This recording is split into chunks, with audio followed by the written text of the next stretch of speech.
Hello everyone, this is the second lecture here, and I want to talk just for a few minutes about reasons why governments take action, or in other words, why do governments implement policy, develop policy, and implement policies and programs to try to alleviate societal problems.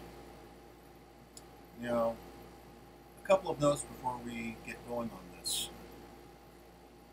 Studying reasons why government takes action is there are some generic textbook kinds of explanations that help us to think about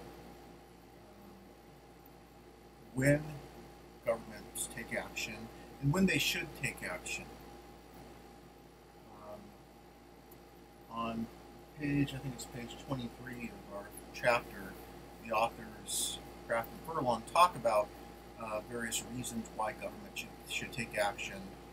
Their discussion parallels mine in many ways, but I encourage you to read that and pay close attention to it.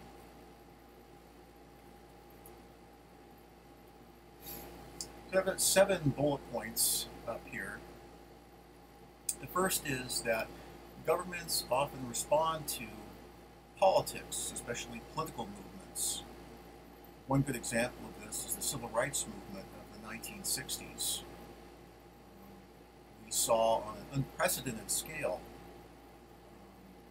people mobilizing, organizing, marching, protesting for civil rights during this time. And the U.S. government implemented some key pieces of civil rights legislation, for example, the Civil Rights Act of 1964. The states and local governments also enacted their own kinds of civil rights legislation.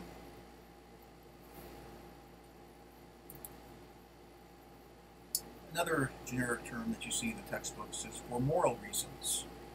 Dye, for example, in his book on public policy, which you may have read for another class, talks about Social Security legislation that was implemented in the 1930s to alleviate financial burdens of the elderly and then later on the poor. And he argues that this is a good example of government intervention for moral reasons. In other words, it was the right thing to do.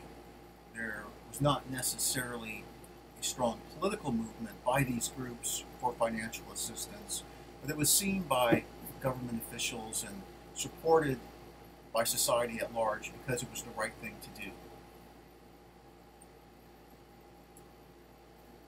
Number 3 is when markets fail. This, in some ways, is the most important. It is definitely the most important in the sense that economists have had such a strong influence in the field of public policy analysis.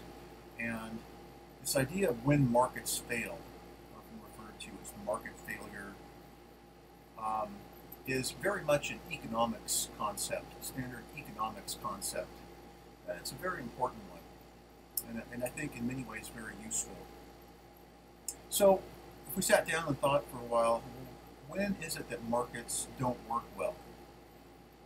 One thing I think we would come up with, and we could all agree, is that under monopoly or oligopoly conditions, when one or just a handful of companies completely dominates an industry, then the market system doesn't work well because those monopolies or oligopolies can control prices and the market is less efficient. You can think of the U.S. government, for example, a number of years ago going after Microsoft because it had a monopoly on certain products within the computer industry. Another way in which markets often fail is referred to as information failure. A great example of this is the prescription drug industry. Without government regulation, there would not be an incentive for a lot of pharmaceutical industries to adequately inform the public of the risks of certain drugs. There's no market mechanism that ensures that they do so. So a case here, again, is for government intervention. Another concept within this whole idea of market failure is negative externalities. Negative externality. And this is used to refer to how a third party is harmed as a consequence of the transaction of 2 other parties. So in other words, when two particular parties are in the market buying and selling goods, some other third party is harmed. A great example, often used example, is environmental problems. Let's think, for example, of a company. Let's take a metal finishing company. There's a lot of these in the Southern California area. Metal finishing companies put a chrome finish on all kinds of metal products. Now let's say you're a metal finishing company and you do a good job. You provide a good service and a good product for the people who buy your products, who use your services. So the market works well in that sense. However, in metal finishing, there's a chemical called hexavalent chromium that is emitted into the air. If you live near one of these companies, you're at a real health risk for cancer. It's the worst health risk, but other kind of lung ailments and a host of other things. Now, this is an example of a negative externality. The people who live adjacent to one of these companies had no part of the transaction between the company and their consumers, yet they are negatively harmed. And there's no market incentive to ensure that these companies will compensate the people who live close to them for any kind of physical problems they may experience, or there's no real market incentive to ensure that they'll keep hexavalent chromium from leaking into the air and getting into the communities. Now again, I think it's chapter 23, and it's page 23 in chapter 1, where the authors talk about market failure in a little more detail. Fourth, government policies and institutions don't work as intended. A textbook by Weimer and Vinning have a whole chapter on this, and they refer to it as government failure. Now, this is a very broad chapter and very comprehensive and includes a lot of things. I think we can just reduce it to simple terms and think about, sometimes government doesn't work well.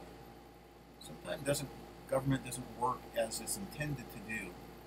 And under these conditions, government needs to fix things through additional policies, through new policies. Here's some examples that Weimer and Vinning use in their chapter. Problems inherent in representative government. Now, in theory, we live in a pluralistic political system where individuals and groups have relatively equal influence on government decisions. But there are cases when we see interest groups who have a lot of power and influence, say the gun lobby, are able to influence policymakers to implement certain policies.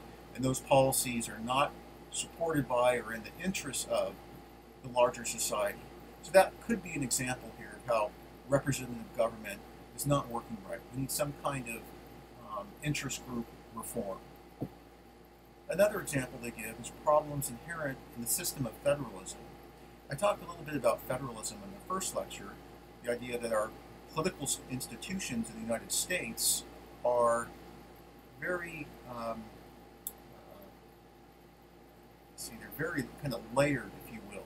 We have the federal government in Washington, D.C., the 50 state governments, as well as literally thousands of governments below the state level. Sometimes that system, it works well in reaching down and helping to get people's voices at the local level heard in politics.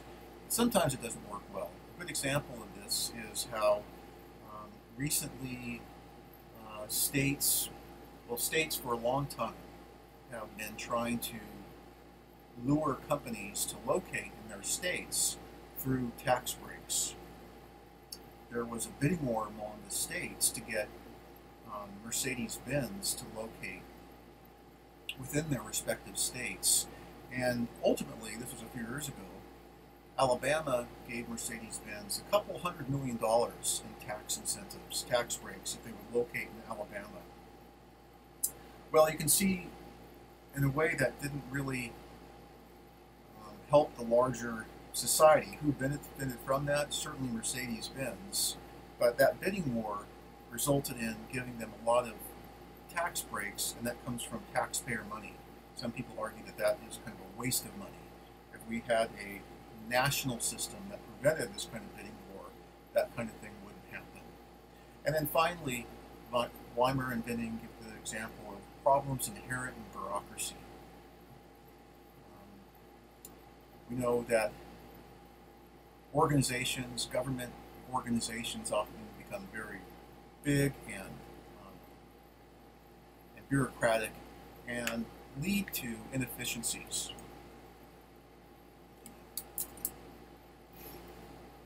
A good example of this is I just was reading in the paper this morning about how the Los Angeles Unified School District made a decision to supply iPads to all of the students in the Los Angeles Unified School District. And it turned out to be a fiasco. The iPads didn't work right, and there were a number of other problems.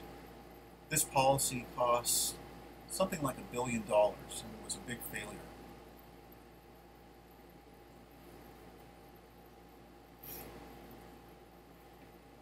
Fifth bullet point I have here are natural disasters. Natural disasters often raise awareness of a particular problem.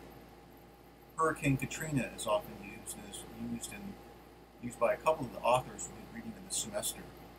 Hurricane Katrina brought, for example, attention to the fact that many poor are isolated in the inner city and don't have access to adequate transportation. We saw this, how many low-income minority individuals got trapped in New Orleans during Hurricane Katrina.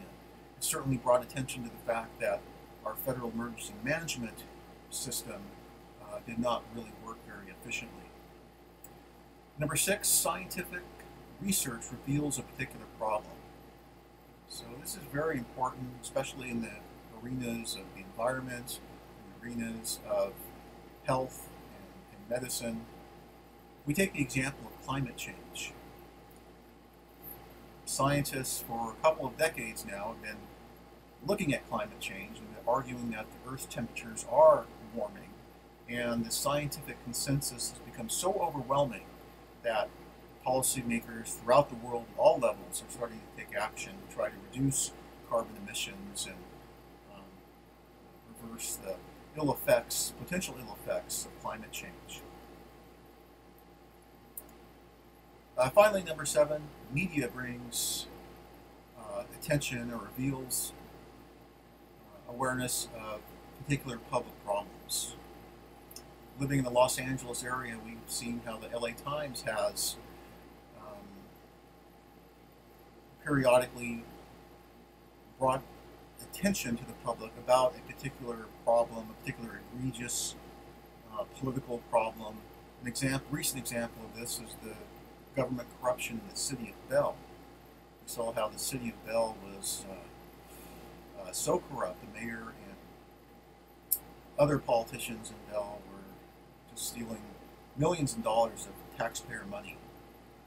And this resulted in a number of policies to kind of prevent this from happening again.